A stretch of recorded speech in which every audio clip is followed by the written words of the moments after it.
आज आपण positive psychology आणि ॲस्ट्रॉलॉजी या दोन विषयाची कशी मदत करिअर निवड आणि करिअरमध्ये वेगवेगळे बदल करता येतील यावर चर्चा करणार आहोत. आणि या विषयावर चर्चा करायला आपल्यासोबत ज्यांचा 30 वर्षाचा दांडगा अनुभव आहे ते रत्नाकर चांदेसकर आपल्यासोबत हजर आहेत.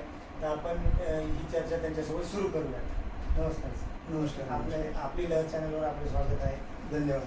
तर सर, तुम्हाला पहिला प्रश्न मला विचारायला आवडेल की आजच्या युवकांना त्यांच्या आपल्या पहिल्या करिअर निवडीमध्ये ॲस्ट्रॉलॉजीचा उपयोग करता येऊ शकतो का? चांगला प्रश्न आहे हा. आजच्या युवकांना ॲस्ट्रॉलॉजीबद्दल एकतर गैरसमज आहे की ॲस्ट्रॉलॉजी काहीतरी पुरातन काळातलं एक फील्ड आहे किंवा जुना विचार आहे तो, आणि त्याचा आजच्या वैज्ञानिक काळामध्ये काही उपयोग होईल असं त्यांना बऱ्याचदा वाटत नाही, किंवा एक अंधश्रद्धा आहे असा पण एक गैरसमज आजच्या पिढीमध्ये आहे. तो मी थोडासा दूर करण्याचा प्रयत्न करतो. माझा 30 वर्षाचा अनुभवानुसार मला तर जो काही अनुभव युवकांसोबत काम करताना आला त्यानुसार माझं तर असं मत झालेलं आहे की निश्चितपणे ॲस्ट्रॉलॉजीचा उपयोग हा आपल्याला करिअर निवडसाठी करता येतो. याची दोन कारणे आहेत की करिअर निवड तुम्ही जी करता ती तुमच्या आवडीचं करिअर असलं पाहिजे, तुमची क्षमता असली पाहिजे, आणि तुमचा येणारा भविष्यकाळ कुठेतरी त्याच्याशी जोडलेला आहे. त्या काळाचं आपल्याला काहीतरी अंदाज घेता आला पाहिजे. तर या दृष्टीनं आपल्याला ॲस्ट्रॉलॉजीच्या माध्यमातून नक्की आपल्याला करिअरच्या बाबतीत निवड करायला मदत होते. सर, तर मग त्याच विषयावर ॲस्ट्रॉलॉजीमधून आपल्याला आपली आवड पण शोधता येते का? तुम्ही म्हटले आवडीनुसार करिअर शोधावे आणि ॲस्ट्रॉलॉजीचा त्यात उपयोग होईल. हो, त्याच्यामध्ये आवड शोधता येते असं म्हणण्यापेक्षा आपल्या नैसर्गिक आवड काय आहे, म्हणजे आपल्या जन्मवेळची जी पत्रिका आहे त्याच्यामध्ये आपल्या 2 पत्रिका असतात. एक लग्न पत्रिका असते, एक राशी पत्रिका असते. तर त्या दोन्ही पत्रिकेनुसार एक तुमचं शरीर किंवा तुमचं स्वभाव, व्यक्तिमत्व हा एक भाग असतो, आणि तुमचा मन हा एक भाग असतो. तुमची जी चंद्र राशी असते ती मन दाखवते, आणि जी लग्न पत्रिका असते ते तुमचा स्वभाव, तुमची शरीर यष्टी हे दाखवते. आणि तुमच्या करिअरमध्ये तुमचं आवड फार महत्त्वाची, म्हणजे तुमचं मन काय म्हणतंय तुम्हाला. तुमच्या मनाला जे आवडतंय ते जर तुम्हाला करायला मिळालं तर तुम्ही तुमचं 100% पोटेन्शियल त्या ठिकाणी खर्च करू शकता. त्यामुळं तुम्हाला जो आवडता विषय आहे, एखाद्याला अभिनयाची आवड असेल, एखाद्याला चित्रकलेची आवड असेल, एखाद्याला डान्सची आवड असेल, आणि अशा व्यक्तीला जर तुम्ही फोर्सफुली इंजिनियर हो म्हटलं किंवा एखाद्या सायन्स फील्डमध्ये जा म्हटलं तर कदाचित तो तेवढा यशस्वी होणार नाही. पण जर त्याच्या आवडीचं क्षेत्र त्याला निवडायला संधी मिळाली, अभिनय क्षेत्र असेल, आता सुदैवानं आज करिअरचे एवढे ऑप्शन ओपन झाले की आपल्या आवडीचं करिअर निवडायच्या भरपूर संधी आजच्या जगामध्ये उपलब्ध आहेत. आणि त्याचा उपयोग आपल्याला पत्रिकेनुसार तुमचा स्वभाव, तुमची आवड हे बघून करिअर तुम्ही कोणतं निवडावं या बाबतीत नक्की सल्ला देत आहे.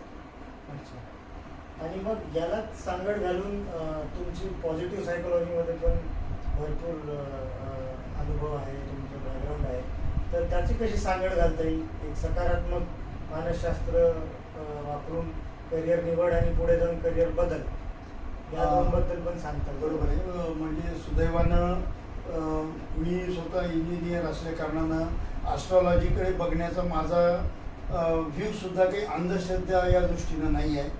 तर गेल्या 30 वर्षात मी पत्रिका 1000च्या आसपास तपासल्या असतील, आणि प्रत्येकाला जे काही आपण प्रिडिक्ट करतो ते घडतं का याचं पण मी व्हेरिफिकेशन केलेलं आहे. त्यामुळं 70 ते 80% आपण पोचू शकतो असा माझा अनुभव आहे. आणि वैज्ञानिक दृष्टिकोनाने जर आपण बघितलं पॉझिटिव्ह सायकॉलॉजी, तर हा पॉझिटिव्ह सायकॉलॉजी विषय साधारणतः गेल्या 100 वर्षात पुढे आलेला आहे. सायकॉलॉजी हा विषय पूर्वी थोडासा त्याच्याबद्दल एक गैरसमज होते युवकांमध्ये किंवा मोठ्या लोकांमध्ये की सायकॉलॉजी फक्त म्हणजे कोणाला काहीतरी विकार झाला आहे किंवा तो काहीतरी विचित्र वागतोय किंवा त्याला काहीतरी भास होत आहे, तर अशा प्रकारचं थोडंसं मनोविकार जर झाला तर त्याला त्या डॉक्टरकडे जायचं.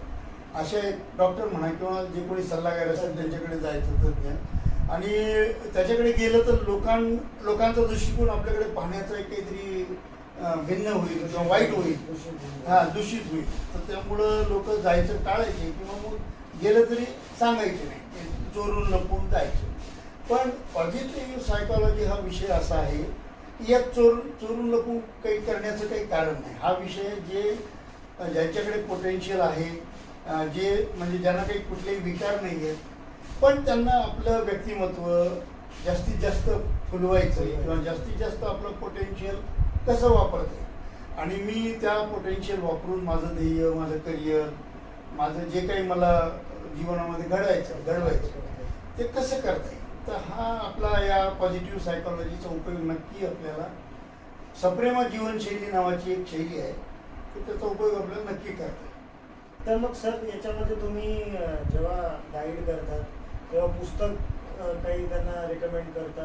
पॉझिटिव्ह सायकॉलॉजी आणि ॲस्ट्रॉलॉजीमध्ये तर तुम्ही स्वतः सल्ले देऊ शकता, पण पॉझिटिव्ह सायकॉलॉजीमध्ये तुमचा अप्रोच कसा असतो? पुस्तक रेकमेंड करतात काही समजून घ्यायला की संवादातनं? सर्वप्रथम मी या बाबतीत जो नवीन विषय आलेला आहे, म्हणजे 1930मध्ये मार्टिन सेलिंगमन नावाचे मानसशास्त्रज्ञ होते अमेरिकन, आणि त्यांना असं अचानक म्हणजे त्यांच्या मुलीने एक प्रश्न विचारला बागकाम करत असताना, आणि त्या प्रश्नातून त्यांना अशी एक इन्साईट निर्माण झाली की शेवटी माणूस सुखासाठी जगत असतो, म्हणजे शेवटी उद्दिष्ट त्याचं सुख मिळवणे हेच आहे. आणि मग नक्की आपल्याला सुखी कसं होता येईल.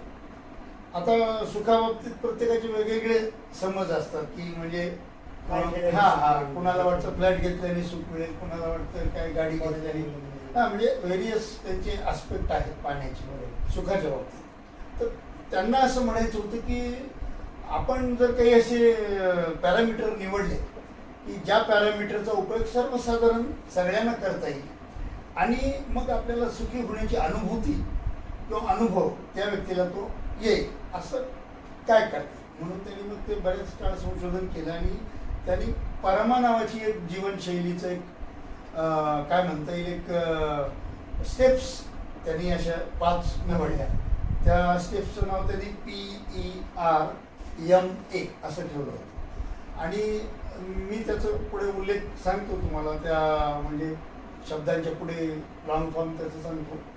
पण ही कन्सेप्ट जेव्हा भारतात आली तर आपल्या भारतातही खूप छान मानसशास्त्रज्ञ आहेत, त्यांचा पण अभ्यास आहे, त्यांचा पण आपल्या भारतीय विचारसरणीवर त्यांचा अभ्यास आहे, भारतीय तत्त्वज्ञानावर अभ्यास आहे, आणि फॉरेनच्या पण तत्त्वज्ञानावर अभ्यास आहे.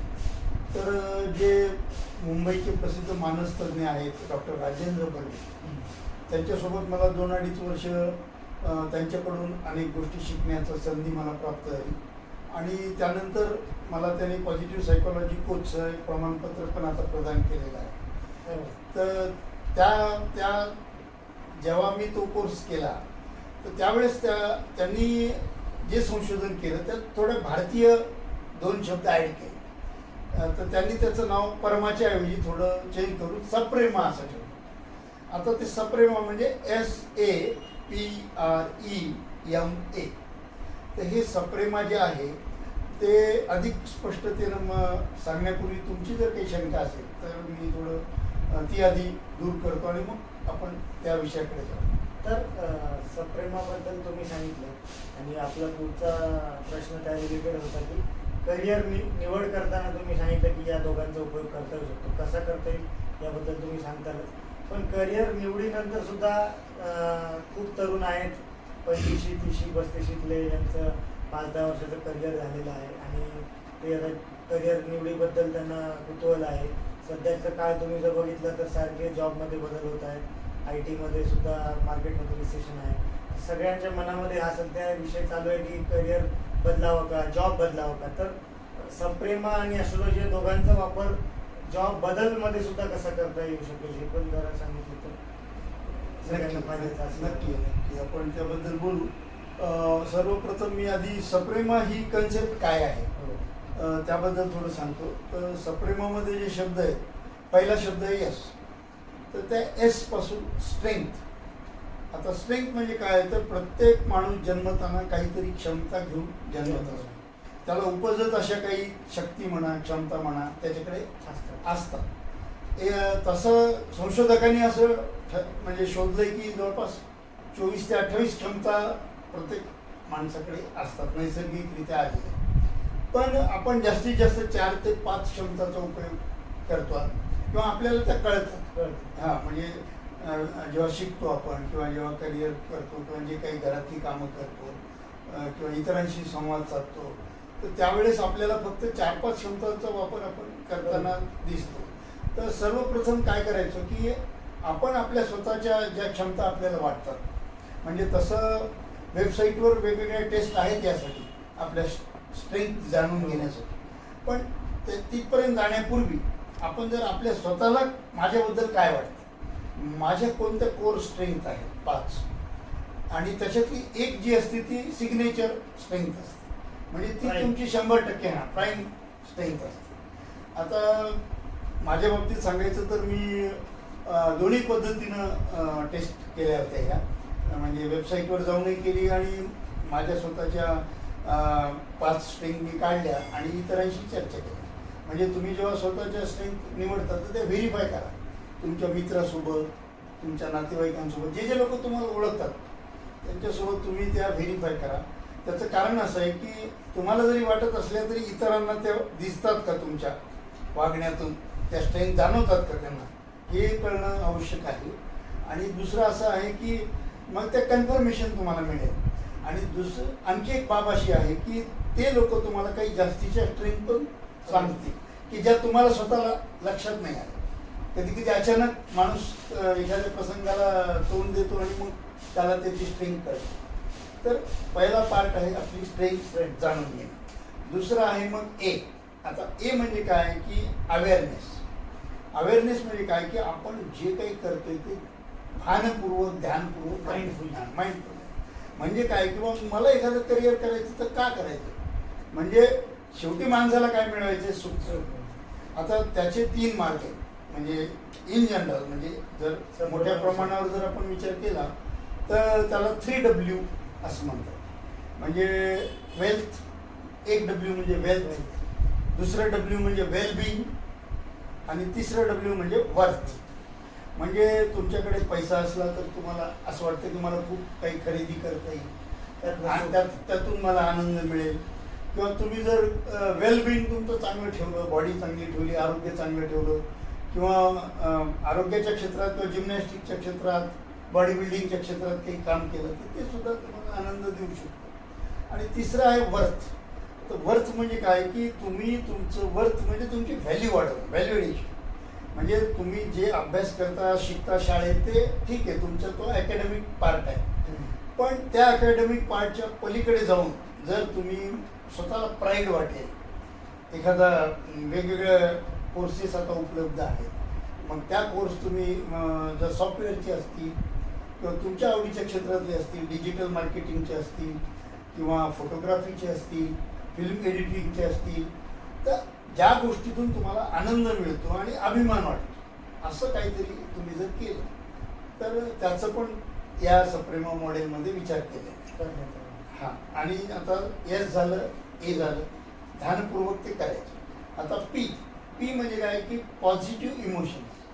म्हणजे तुम्ही करत असताना तुम्हाला आनंद मिळतो का, तुम्ही जे करिअर निवडलंय किंवा जी नोकरी तुम्ही आता निवडली, करिअर केलं आधीच आणि आता नोकरी प्राप्त झाली, पण ती नोकरी करत असताना जर तुम्ही समाधानी नसाल, आनंदी नसाल, तर तुम्ही तुमचं पोटेन्शियल त्या नोकरीमध्ये योगदान तुम्ही तुमच्या कंपनीला देऊ शकत नाही. आणि ते देऊ शकत नसल्यामुळं मग अल्टिमेटली काय होतं की विशियस सर्कल तयार होतो, तुमचा परफॉर्मन्स डाऊन होतो आणि तिकडं कंपनीला वाटतं की मग आपल्याला याच्यापेक्षा अधिक चांगला कर्मचाऱ्याची गरज आहे, याचा परफॉर्मन्स काही आपल्याला प्रॉपर वाटत नाही. तर त्यामुळं तुमचं आनंद, समाधान हा सुद्धा तुमच्या कामातून तुम्हाला मिळाला पाहिजे. आणि आयदर समजा नाही मिळाली एखादी आपल्या पसंतीची नोकरी, तरी काही काळ आपण कसं त्याच्यात आपल्याला इन्व्हॉल्व्ह होऊन आनंदी राहता येईल हे पण थोडंसं प्रयत्न करून मग तुम्ही शिफ्ट करू शकता, पण तुमच्या परफॉर्मन्सवर तुमचा परिणाम झाला नाही पाहिजे. तुम्ही जर मूड तुमचा खराब झाला, निराश झाला, तर तुमच्या परफॉर्मन्सवर परिणाम होईल. म्हणून पॉझिटिव्ह इमोशन्स पाहिजे. आणि ह्या इमोशन्स ज्या आहेत त्या जवळजवळ 10 प्रकारच्या इमोशन्स आहेत. आणि जर माणसाचा विचार केला तर आपण जन्मतः आपल्या 6 इमोशन्स घेऊन आपण जन्मतो. म्हणजे जन्मलेलं जे बाळ आहे त्याच्याकडे 6 इमोशन्स त्याच्या जन्माबरोबर येतात. मी ज्या 10 इमोशन्सबद्दल बोलत होतो तर त्यामध्ये मला एकच सांगायचं की कृतज्ञता आणि प्रेम ह्या 2 फार महत्त्वाच्या इमोशन्स आहेत. आणि हे जन्मतात ह्या कृतज्ञता नसते पण प्रेम असतात. प्रेम असतं. कृतज्ञता ही तुम्हाला थोडीशी डेव्हलप करावं लागते, पण प्रेम हे जन्मतःच आईला मुलाचं, मुलाला आईचं हे असतं. आता आपण तुमच्या ॲस्ट्रॉलॉजीच्या प्रश्नाकडे वळूया की ॲस्ट्रॉलॉजीचा कसा उपयोग करता येईल. या तुम्ही सांगितल्याप्रमाणे की सप्रेमाबद्दल तुम्ही सांगितले आता, आणि प्रश्न असा होता आमचा की 25, 30, 35 मुलांना सध्या जॉबबद्दल सारखं तीव्रतेने जाणवत आहे मार्केटमधल्या बदलमुळे. तर ॲस्ट्रॉलॉजीचा आणि पॉझिटिव्ह सायकोलॉजीचा मदत कशी घेता येईल हे जर तुम्ही त्याच दृष्टीने रूपात सांगितलं. मी थोडंसं संक्षिप्तपणे सांगतो की सप्रेमा जीवनशैलीचाही संबंध या तुमच्या प्रश्नाशी आहे. आणि दुसरं ॲस्ट्रॉलॉजिकली काय बघता येतं माहिती का, की अष्ट हा महत्त्वपूर्ण रोल आपल्या जीवनात करू शकते. तो असा की आपली जी नैसर्गिक आवड आहे त्या दृष्टीने आपण करिअर निवडली तर मग काही मुद्दा नाही. ती तुम्हाला मिळाली तर आनंदच आहे. तुमच्या नैसर्गिक आवडीनुसार करिअर निवडलं, तुम्ही जॉब निवडला आणि पुढे गेले तर आनंदाची बाब आहे. पण आज जे फ्रस्ट्रेशन लोकांना आलेलं आहे की त्याचं कारण असं आहे की बहुतांश लोकांनी आपण जे W1, W2, W3 म्हटलं होतं तर वेल्थ ही त्यांची पहिली प्रायोरिटी त्यांनी ठरवलेली आहे. आणि वेल्थ प्रायोरिटी ठरवल्यामुळं त्यांनी IT क्षेत्राची निवड केली. त्यांच्या घरच्या लोकांनी पण त्यांना गाईड केलं की तुम्ही IT मध्ये गेलात तर तुम्हाला वेल्थ मिळेल. आणि सर्वसाधारण माणसाला असं वाटतं की वेल्थ असली की सगळे सुख आपल्याला प्राप्त होतात.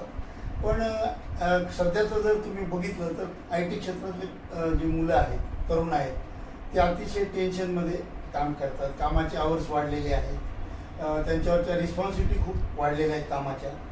एकाच वेळी 4-5 प्रकारचे लोक इन्स्ट्रक्शन देतात आणि त्याचा तणाव असतो. आणि डिलिव्हरी जी आपल्याला क्लायंटला वेळेवर करायची असते त्याचा तणाव असतो. तर ह्या सगळ्या तणावाच्या मध्ये आपल्याला मार्ग काढण्यासाठी आपला काळ कोणता चालू आहे, ॲस्ट्रॉलॉजिकली आपला पिरियड कोणता चालू आहे, नोकरी बदल करण्यासाठी नोकरी बदल करायची जर असेल आपल्याला तर आपला त्या दृष्टीने योग्य असा काळ चालू आहे. ॲस्ट्रॉलॉजीमध्ये 3 भाग असतात. एक जन्मपत्रिका, दुसरा भाग आहे तो जन्म वेळेच्या नक्षत्रानुसार 120 वर्ष माणसाचं आयुष्य गृहीत धरून काही प्रत्येक 9 ग्रहांना काळ वाटून दिलेला आहे 120 वर्षाचा. आणि त्यामध्ये मग तुम्ही त्याचा उपयोग, तुमचा काळ तुमच्या नोकरी बदलाशी संबंधित आहे का, येणारा काळ प्रगतिकारक आहे का, हे तुम्ही पाहणं फार अतिशय गरजेचं आहे. कारण चुकीच्या वेळी जर तुम्ही नोकरी बदल केला तर असंही होऊ शकतं की आधीचं बरं होतं आणि आपण म्हणजे आगीतून फोपाट्यात गेल्यासारखं कधी कधी होऊ शकतं. मला असं वाटतं की बदल करावा की नाही यात ॲस्ट्रॉलॉजी मदत करू शकते. आणि जर टिकावं लागत असेल त्याच नोकरीत तर पॉझिटिव्ह सायकोलॉजी मदत करू शकते. बरोबर, असं आपल्याला अंदाज घेतो. बरोबर. आणि तुम्ही जे आता बोलले IT जॉब पगारामुळे लोक वेलबिंग आणि वर्क सोडून त्यांच्या वेल्थ मध्ये जातात आणि मग वेगवेगळ्या त्यांना अडचणी बघावं लागतात. त्याच रिलेटेड आपला शेवटचा या भागातला प्रश्न आहे की जसं तुम्ही म्हटल्याप्रमाणे आजकालचे तरुण सगळेच काही IT किंवा वेगवेगळ्या क्षेत्रात जातात आणि तुम्ही दिलेल्या 3 W पैकी सगळे मोस्टली वेल्थ बघतात. वेल्थमुळे मग आपोआपच वेलबिंग आणि वर्क बरं होईल किंवा चांगलं राहील असं समजून ते पुढे जातात. आणि ज्याप्रमाणे तुम्ही म्हटलं त्याचप्रमाणे खूप जणांनी या कारणाने त्यांचे करिअर निवडले होते, काही बदलही केले असतील वेल्थच्याच मागे जाण्याच्या हेतूने. आणि आता लास्ट भागात असा प्रश्न आहे आमचा की याच्याचमुळे सध्या या काळामध्ये सुद्धा नोकरीमुळे सुद्धा खूप स्ट्रेस निर्माण होत आहे. जसं तुम्ही म्हटले खूप काम आहे, वेगवेगळ्या जॉबमध्ये वेगवेगळे असतातच अडचणी. पण आता आपण करिअर निवडीबद्दल बोललो, करिअरमध्ये वेगवेगळे जॉब बदल आणि टिकण्याबद्दल बोललो.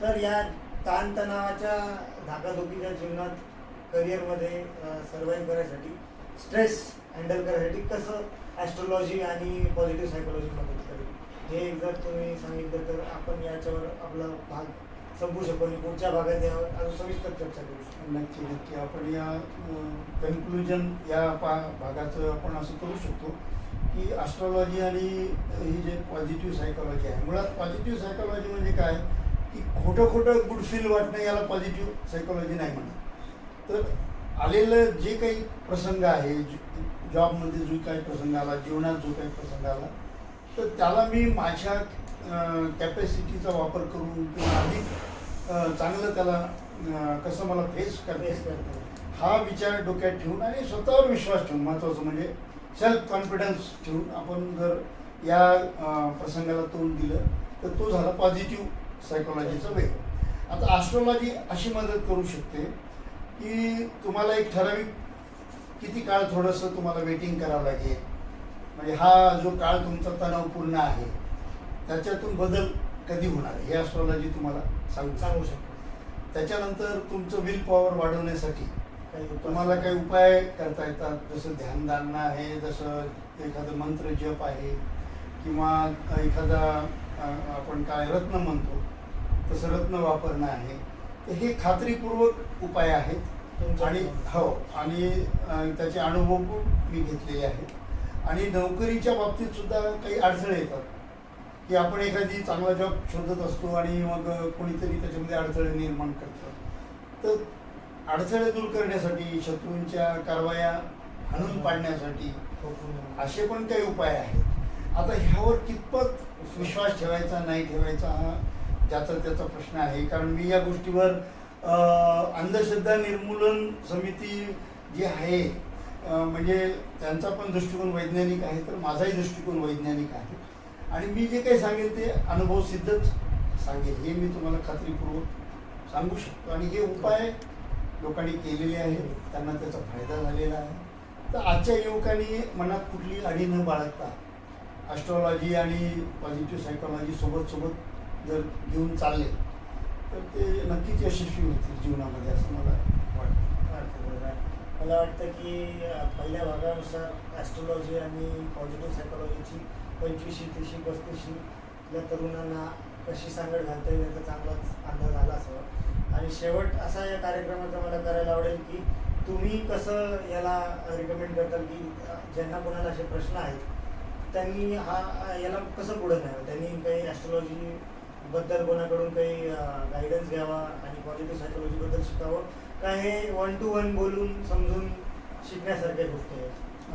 आता त्या बाबतीत मी असं सांगू इच्छितो की आपल्याकडे महाराष्ट्रामध्ये ज्योतिष संस्था आहेत ज्या रेग्युलर कोर्स घेतात, त्याच्या परीक्षा घेतात आणि तुम्हाला ते आवश्यक ते ज्ञान पण देतात आणि शास्त्रीय पद्धतीने देतात. त्यामुळं तुम्ही ज्योतिष शिकायला तुम्हाला साधारणतः मोठ्या सगळ्या शहरामध्ये कोर्सेस त्यांनी शिकावं का त्यांनी मार्गदर्शन? हां, तर शिकणं आता हे कसं आहे की जे लोक ऑलरेडी बिझी आहेत आणि ते शिकून काही त्यांना व्यवसाय करायचा नाही, तर त्यांनी ते मार्गदर्शन घ्यावं आणि तज्ज्ञ मार्गदर्शनाकडून म्हणजे मार्गदर्शकाकडूनच घ्यावं असा माझा आग्रह राहील. आणि महाराष्ट्र ज्योतिष परिषद ही संस्था आहे की जी प्रमाणपत्र देते, अशा प्रमाणित व्यक्तींकडून मार्गदर्शन घ्यावं. आणि पॉझिटिव्ह सायकोलॉजीच्या बाबतीत सुद्धा पॉझिटिव्ह सायकोलॉजीचे कोच आता उपलब्ध आहेत. मी पण तो कोर्स केलेला आहे. माझ्याकडे पण संपर्क साधू शकतात ज्यांना कोणाला संपर्क साधायचा आहे. तो आपण डिस्क्रिप्शनमध्ये फोन नंबर वगैरे माहिती देऊ ती आपण. आणि माझ्यासारखे अनेक व्यक्ती आहेत की या बाबतीत ते मार्गदर्शन करतात, तर आपण पॉझिटिव्ह सायकोलॉजीचं पण मार्गदर्शन घेऊ शकतो आणि वाचू पण शकतात. हो, वाचण्यासाठी सुद्धा तुम्हाला डॉक्टर राजेंद्र बर्वे, डॉक्टर आनंद नाडकर्णी किंवा मार्टिन सेलिंगमन या व्यक्तींची पुस्तकं उपलब्ध आहेत बाजारामध्ये. त्यानंतर काही नवीन लेखिका पण आलेल्या आहेत. आता रमा मराठे आहेत, कुलकर्णी मॅडम आहेत. तर या सगळ्या पुस्तकांमधून सुद्धा आपल्याला ज्ञान मिळू शकतं. पण पुस्तकापेक्षा जर आपण प्रत्यक्ष भेटलं तर आपल्या शंका दूर होतील आणि एक 6 सेशनमध्ये आपलं होऊ शकतं. सगळं हे काम पूर्ण होऊ शकतं. चालेल. तर मला वाटतं नक्कीच तरुणींना याच्याबद्दल प्रश्न असतील आणि ते पुढे पण याच्याबद्दल माहिती जाणू इच्छित असतील, तर आपण याबद्दल सविस्तर चर्चा आपल्या पुढच्या भागात करूयात आणि इथेच आपण कार्यक्रम संपवून पुढच्या भागाची तयारी करू. धन्यवाद. मला आपण या ठिकाणी बोलवलं आणि युवकांची संधी दिली मला बोलण्याची, त्याबद्दल मी आपल्या चॅनलचा आभारी आहे. धन्यवाद. धन्यवाद.